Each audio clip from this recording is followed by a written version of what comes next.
On this episode of On the Set, I'm back with yet another Bond film, On Her Majesty's Secret Service. This one takes a brief break from Sean Connery and brings in George Lazenby as James Bond. It's his one and only film as Bond in the series. Anyway, here we go. The film starts off with Bond saving a woman named Tracy from drowning on the beach. He meets Tracy again later in a casino, and she invites him back to her hotel room to thank him properly. Oh, okay, I see where this is going. But when Bond shows up, he's attacked by an unknown attacker.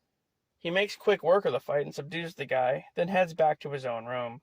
But when he walks in, there's Tracy waiting for him, saying that she has no idea who the attacker was. Yeah, okay lady, sure thing. The following day, Bond gets captured by a group of guys, including the attacker from the previous night. They take him to meet a guy named Draco, the head of Union Corps, a European crime syndicate. As it turns out, Tracy is Draco's daughter, and he offers Bond £1 million to marry her. Well, that's a twist. However, he refuses because, come on, you can't tie down James Bond. Bond then asks Draco to help him track down Ernest Blofeld, the head of SPECTRE. A while later, back at MI6, Bond gets taken off the mission to track down Blofeld by his boss, M. Pissed about this, Bond gives a letter of resignation to Moneypenny, M's assistant. But Moneypenny changes the resignation into a request for leave instead. Then, Bond heads to Portugal for Draco's birthday party. However, the festivities don't last long.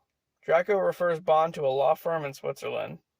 He goes there and breaks into their office, where he finds out that Blofeld has been talking with a genealogist named Bray about assuming the identity of Count Balthazar de Bluchamp.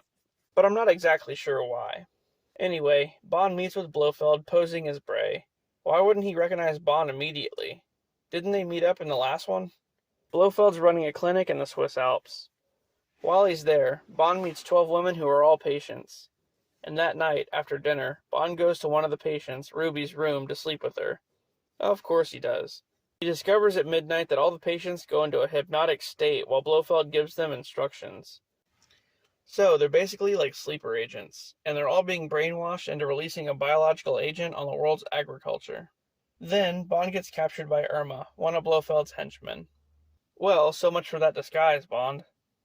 As to be expected, Bond escapes captivity and is chased around by Irma and the other henchmen. After that, Bond confesses his love to Tracy and asks her to marry him. Aw, wait, don't do that. The next day, Blofeld and gang are still after Bond as an avalanche occurs, with Tracy being captured in the chaos. It's revealed to Bond that Blofeld plans to hold the world to ransom, with the threat of agricultural destruction. Okay, I'm calling Captain Planet. Blofeld also demands to be pardoned from all of his crimes and be referred to from there on out as Count Bluchamp.